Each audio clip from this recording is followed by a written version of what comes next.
Hello everyone. How are you all? Hope you all must be very well.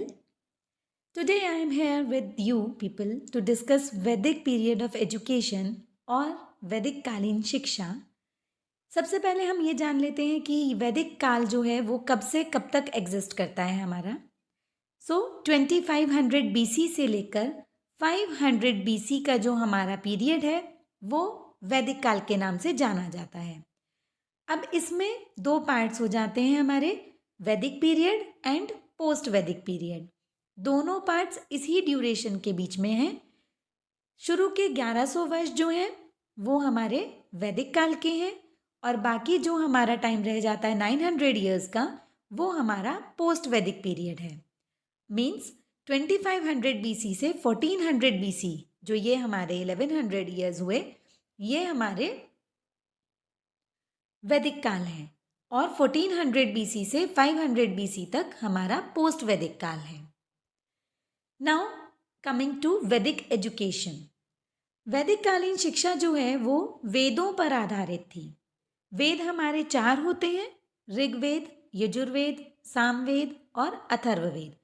इन्हीं चारों वेदों के ऊपर हमारी शिक्षा आधारित थी। अब वेद शब्द जो है वो संस्कृत के विद धातु से बना है जिसका अर्थ है जानना। अब जानना किसको है? स्वयं को जानना है, अपने विषय में जानना है। अतः वेदों के अनुसार यदि हम शिक्षा की व्याख्या करें तो किसी भी चीज के विषय में जब हम जानते हैं, उसका अध्ययन करते हैं तो उसको हम शिक्षा, ज्ञान या विद्या के नाम से पुकारते हैं। अब इसके कुछ मुख्य बिंदु हम देख लेते हैं। तो सबसे पहली बात जो है, भारतीय जीवन दर्शन के जो स्रोत हैं वो वेद माने जाते हैं और वेदों के अनुसार मनुष्य की आत्मा और ब्रह्म एक ही है, इनमें कोई भी भेदभाव नहीं है और ये सृष्टि जो है ये जैसी हमें दिखाई देती है मूलतः वैसी नहीं है। ये सिर्फ एक भ्रम है, हमारा अविद्या है जिसके कारण हम चीज़ों को सच मान लेते हैं और हमारे जितने भी दुख हैं या कष्ट हैं उन सब का कारण हमारी अज्ञानता ही है। उसी के कारण हम सब दुखी हैं। जो चीज़ वास्तविक नहीं है, क्षण भंगुर है, कुछ समय बाद समाप्त हो जाने वाली है, उसको हम स्थिर मानते हैं, उसको हम अपना मानते हैं और उसके खोने से हम सुख और दुख की अनुभूति करते हैं। कोई चीज़ मिल जाती है तो हमें सुख की अनुभूति होती है, कोई चीज़ हमसे दूर चली जाती है तो उसमें हमें दुख की अनुभूति होती है। लेकिन हम ये नहीं समझ पाते कि कोई भी चीज़ परमानेंट नहीं है। आज है हमारी, कल नहीं होगी, कल उसका नाश हो जाएगा, लेकिन हमें ये चीज़ समझ में नहीं आती है। इसी कारण से हम दुखी हैं और शिक्षा जो है वही एकमात्र अज्ञानता से मुक्ति प्राप्त कराने का साधन है। केवल शिक्षा के द्वारा ही व्यक्ति ज्ञान प्राप्त कर सकता है और इस अज्ञानता से बाहर निकल सकता है। वेदों के अनुसार मनुष्य के अंदर अनंत शक्ति का स्रोत है और आवश्यकता है केवल उस शक्ति को जागृत करने की, उस शक्ति के प्रति अपनी चेतना को विकसित करने की। और दूसरा, जीवन का अंतिम लक्ष्य जो है वो मोक्ष की प्राप्ति है। केवल इसी के लिए हमें कार्य करना है, ऐसा वैदिक काल में माना जाता था। अब हम मूलतः शिक्षा पर आते हैं। तो वैदिक काल में बालकों की प्राथमिक शिक्षा की अगर हम बात करते हैं तो वो घर पर ही संपन्न होती थी और एक निश्चित आयु थी। प्रत्येक वर्ग के आधार पर उन्होंने आयु को निश्चित किया था। जब बालक उतनी आयु प्राप्त कर लेता था उसके बाद उसको उच्च शिक्षा हेतु गुरु के पास अर्थात गुरु के आश्रम या गुरुकुल में जाना होता था। शिक्षा के उद्देश्यों की हम बात करें तो चित्त वृत्ति निरोध। हमारा जो चित्त है वो चंचल है, चलायमान है, इधर उधर भागता है, कहीं एक जगह पर स्थिर नहीं होता है। तो सबसे पहली आवश्यकता जो है वो हमें है चित्त की वृत्तियों को, उसकी चंचलता को कंट्रोल करने की, उस पर अंकुश लगाने की। जैसे एक घोड़ा होता है, जब तक वो बेलगाम है तब तक वो कहीं पर भी जा सकता है, लेकिन शायद ही वो लक्ष्य की प्राप्ति कर पाए। इसी तरह हमारे चित्त की वृत्तियां हैं, हमारा जो मन है, चित्त है वो चंचल है, चलायमान है और इस चंचल चित्त पर जब तक हम अनुशासन की, संयम की लगाम नहीं लगाएंगे, तब तक हम मोक्ष की प्राप्ति नहीं कर सकते हैं। इसलिए सबसे पहला उद्देश्य जो माना गया है वो है चित्त वृत्ति निरोध। दूसरी बात की ज्ञान तथा अनुभव पर बल देने की, क्योंकि ज्ञान जब तक हमें किसी चीज के विषय में नहीं होगा तब तक हम उसको प्राप्त नहीं कर पाएंगे, जान नहीं पाएंगे किसी चीज के बारे में। इसलिए ज्ञान और अनुभव पर बल दिया गया। चारित्र विकास की बात की गई, क्योंकि जब हम चारित्रवान होंगे तभी हम मोक्ष को प्राप्त कर सकते हैं और अपने उद्देश्य को प्राप्त करने के लिए आगे बढ़ सकते हैं। व्यक्तित्व का सर्वांगीण विकास। सर्वांगीण विकास की यहाँ पर बात की गई है कि बालक का जो व्यक्तित्व है वो सर्वांगीण रूप से विकसित होना चाहिए। मानसिक विकास भी हो, चारित्रिक विकास भी हो, आध्यात्मिक विकास भी हो, शारीरिक विकास भी हो, नैतिक विकास भी हो और साथ में संवेगात्मक विकास भी होना चाहिए। आध्यात्मिक तथा नैतिक विकास पर बहुत ज़्यादा जोर दिया गया था, क्योंकि जीवन का जो लक्ष्य माना गया है वो मोक्ष की प्राप्ति माना गया और उसको प्राप्त करने के लिए हमें अध्यात्म का सहारा लेने की आवश्यकता होती है। सामाजिक कुशलता के विकास की बात की गई। जब व्यक्ति सामाजिक प्राणी है तो उसमें सामाजिक कुशलता भी होनी चाहिए। किसी के साथ किस प्रकार का व्यवहार करना है, किसी को कष्ट नहीं पहुंचाना है, सबके साथ सहानुभूतिपूर्ण व्यवहार करना है, ये बालकों को बचपन से ही सिखाया जाता था। साथ ही राष्ट्रीय संस्कृति का संरक्षण। जो हमारे राष्ट्र की संस्कृति है, जो हमारी परंपराएं हैं, हमारे आदर्श हैं, उनको बनाए रखने का पूरा प्रयास किया जाता था और उनको समृद्ध करने के लिए भी पूर्ण रूप से प्रयास किए जाते थे, जिससे हम आगे चलकर अपनी आने वाली जो जनरेशन है उसको हस्तांतरित कर सकें अपनी समृद्ध संस्कृति। अब बात करते हैं वैदिक कालीन शिक्षा प्रणाली की। तो वैदिक कालीन शिक्षा में जैसे कि हमने अभी बात की थी कि बच्चों की प्रारंभिक शिक्षा जो थी वो घर पर ही संभव होती थी, उसके लिए कहीं और भेजने का कोई प्रावधान नहीं था, कोई स्कूली शिक्षा यहाँ पर नहीं थी। किंतु जब बच्चा एक निर्धारित आयु को प्राप्त कर लेता था उसके बाद उसको गुरुकुल में भेजने के लिए हमारे पास सुविधाएं थी। अब ये जो आयु है वो विभिन्न वर्गों के हिसाब से विभाजित की गई। ब्राह्मण पुत्र जो थे उन्हें 8 वर्ष में गुरुकुल में प्रवेश दिया जा सकता था, क्षत्रिय पुत्रों को 11 वर्ष में और वैश्य पुत्रों को 12 वर्ष में। और यहाँ पर ये बात ध्यान रखने योग्य है कि शूद्रों को शिक्षा से वंचित किया गया था, उनके लिए शिक्षा का कोई प्रावधान वैदिक काल में नहीं था। अब जब गुरुकुल में प्रवेश होता था तो उस समय विद्या आरंभ संस्कार होते थे, जिसको हम उपनयन के नाम से जानते हैं। और विद्या पूर्ण करने के बाद जब बालक गृह लौटने के लिए आता था तो उस समय पर समावर्तन संस्कार उसका किया जाता था।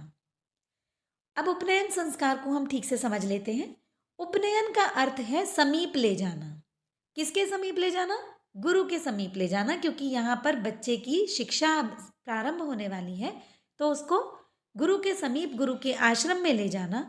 वहाँ पर गुरु उसका नाम पूछते थे और उसकी योग्यता को देखते हुए उसको प्रवेश देने की अनुमति प्रदान करते थे। और जब प्रवेश के लिए वो योग्य पाया जाता था तो उसको सरस्वती वंदना और गुरु मंत्र आदि प्रदान किए जाते थे और तब उसकी शिक्षा प्रारंभ होनी होती थी।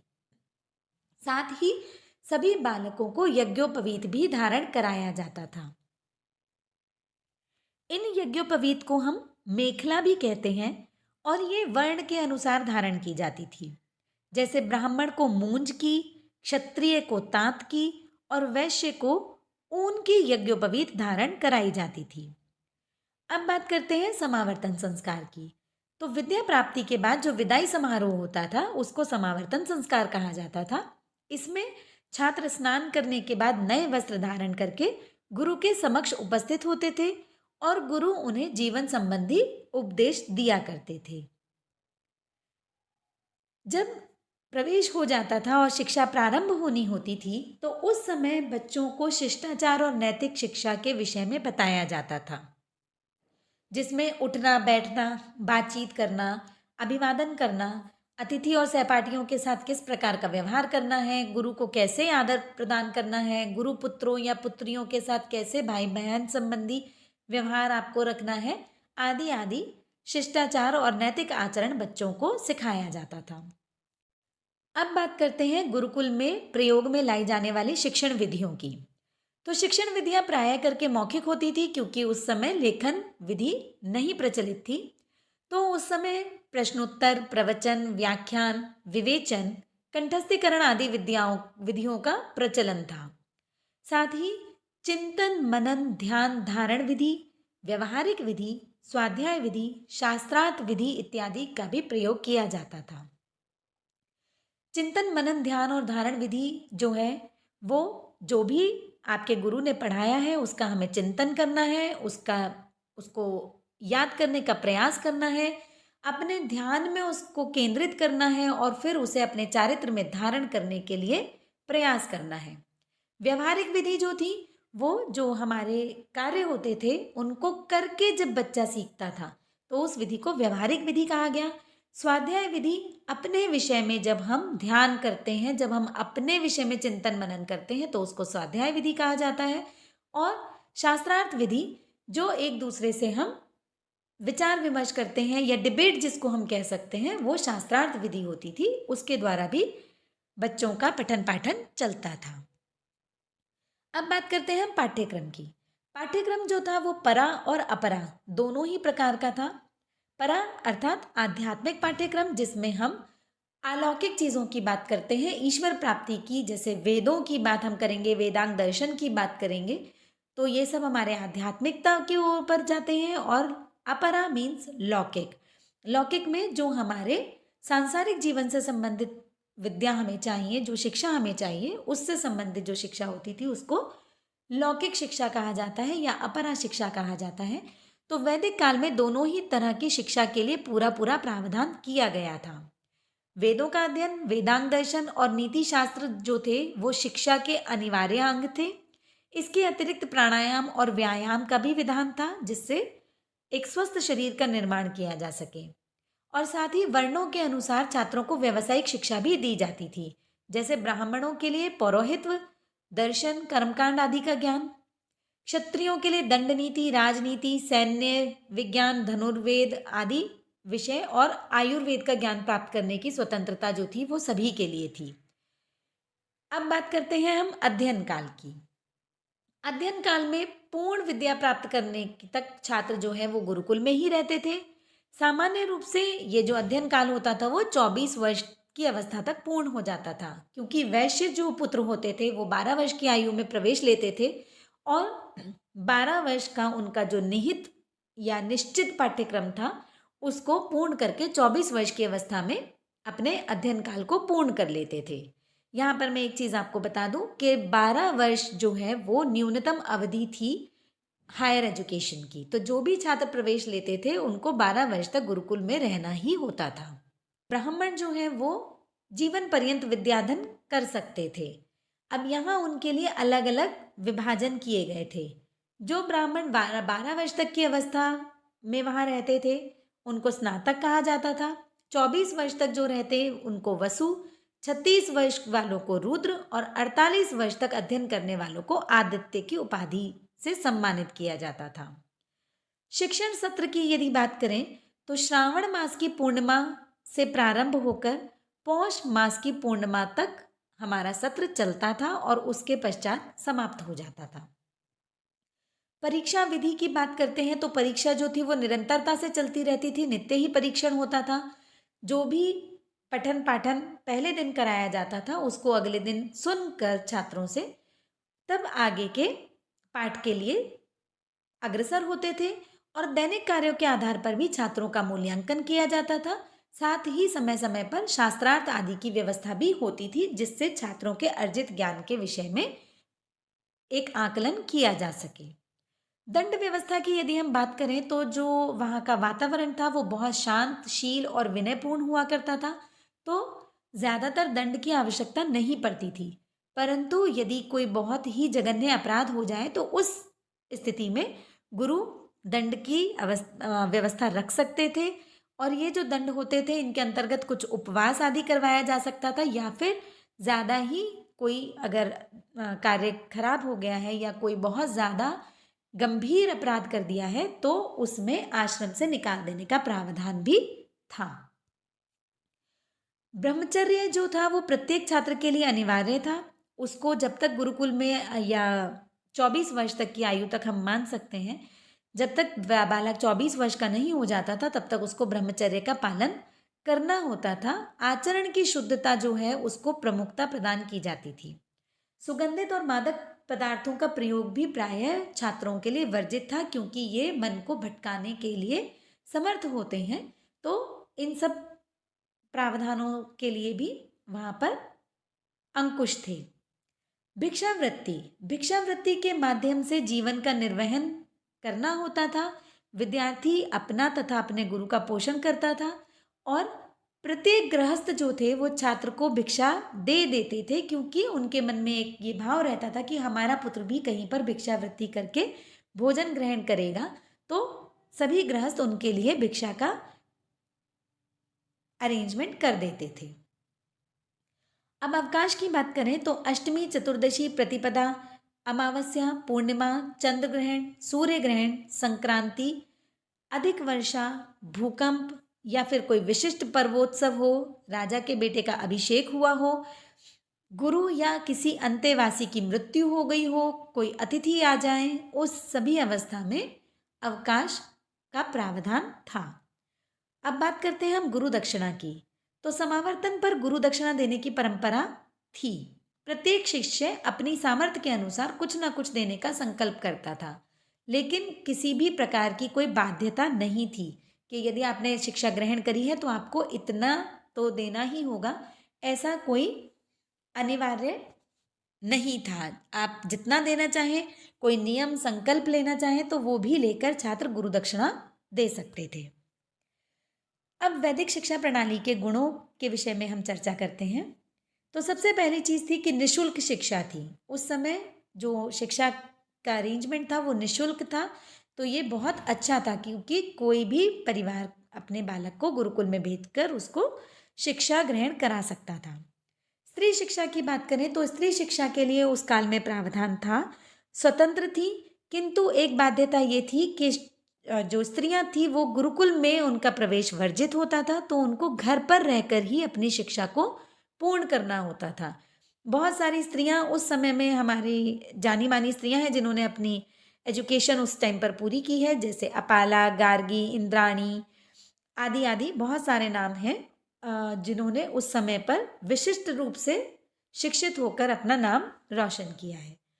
चारित्रिक विकास पर बहुत ज़्यादा बल था, तो आचरण की शुद्धि और चारित्रिक विकास बच्चे का ध्यान दिया जाता था उसके प्रति, और उसके कारण जो करप्शन टाइप प्रॉब्लम्स आजकल हम लोग देखते हैं, या जो और हम लोगों के समाज में बुराइयां व्याप्त हैं चारित्र के कारण, वो सब उस समय नहीं हुआ करती थी।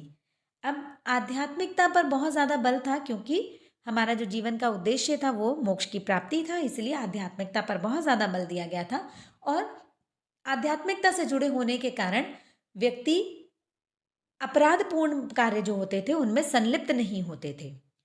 उत्तम शिक्षण विधियां जो उस समय थी वो बहुत अच्छी थी, क्योंकि उनमें चिंतन मनन आदि थे, विचार विमर्श था, शास्त्रार्थ था, तो उससे बच्चे का जो ज्ञान होता था वो बहुत स्टेबल होता था। गुरु शिष्य संबंध जो थे वो माधुर्यपूर्ण थे, पिता पुत्र समान थे।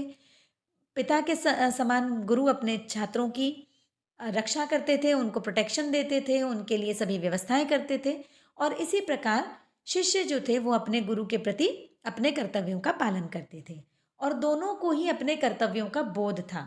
गुरु को शिष्यों के प्रति अपने कर्तव्यों का ज्ञान था, और शिष्यों को अपने गुरु के प्रति अपने कर्तव्यों का पूर्ण रूप से भान हुआ करता था। अब बात करते हैं इसमें निहित दोषों की। शिक्षा जो है वो राज्य का उत्तरदायित्व नहीं था, और राज्य का उत्तरदायित्व न होने के कारण वहाँ पर पूर्ण रूप से सुचारू जो व्यवस्थाएं होनी चाहिए वो नहीं होती थी। यदि आपके पास दान है, गुरु को किसी ने या गुरुकुल में किसी ने दान दिया है, तो जो व्यवस्थाएं हैं वो सही हो जाती थी, लेकिन कभी कभी ये जो व्यवस्थाएं हैं वो चरमरा जाती थी, क्योंकि कहीं से भी कोई राज्य का उत्तरदायित्व नहीं था शिक्षा के प्रति। अव्यवस्थित पाठ्यचर्या, कोई भी पूर्व निर्धारित पाठ्यचर्या नहीं हुआ करती थी। शिक्षक जो थे वो अकेले उत्तराधिकारी होते थे इस चीज़ के लिए, और जैसे भी वो चाहते थे और जिस दिन जो भी चीज़ वो चाहते थे वो उसका अध्ययन छात्रों को कराते थे। रटने पर अधिक बल था क्योंकि लेखन जो शैली थी वो उस समय पूर्ण रूप से विकसित नहीं थी, तो हर चीज़ को रटकर याद करना पड़ता था। कठोर अनुशासन था, चाहे आप राजपुत्र हैं या आप ब्राह्मण पुत्र हैं या आप वैश्य पुत्र हैं, आपको कठोर अनुशासन का पालन करना होगा। आपको वहाँ पर सफाई, सेवा, शुश्रूषा, भिक्षावृत्ति या और जो गुरुकुल के कार्य होते थे उनको करना होता था, ज़मीन पर सोना होता था, इत्यादि कार्य सभी को करने होते थे और गुरु के कहे अनुसार ही चलना होता था। तो अनुशासन वहाँ पर बहुत ज़्यादा था, तो कठोर अनुशासन की कुछ जगह पर निंदा भी की गई है। स्त्री शिक्षा की व्यवस्था तो थी किंतु उचित व्यवस्था नहीं थी। यदि आप एक समृद्ध परिवार में नहीं जन्मी हैं तो आपके लिए शिक्षा ग्रहण करना एक कठिन कार्य हो जाता था, क्योंकि जो शिक्षक थे उनका प्रावधान अलग से घर पर आके शिक्षा का करना पड़ता था, तो उसके लिए कुछ समृद्ध परिवार ही ये कार्य संपादित कर पाते थे। धार्मिक तथा नैतिक शिक्षा पर बहुत ज़्यादा बल था, और अगर कोई नहीं पढ़ना चाहे वेदों को या किसी और चीज़ का अध्ययन नहीं करना चाहे तो भी उसको बाध्यता थी इन सब चीज़ों को पढ़ने की। और शूद्रों को शिक्षा से पूर्ण रूप से वंचित रखा गया था, ये इसका बहुत बड़ा दोष था। सभी लोग शिक्षा के अधिकारी हैं, तो किसी वर्ग के आधार पर या वर्ण के आधार पर किसी को शिक्षा से वंचित करना न्यायशील नहीं है। आई होप ये वीडियो आपको पसंद आई होगी, आपको अच्छी लगी होगी और आपके लिए बहुत बेनिफिशियरी भी रहेगी। अगर आपको मेरे वीडियोस पसंद आते हैं तो please like, subscribe and share my channel. धन्यवाद।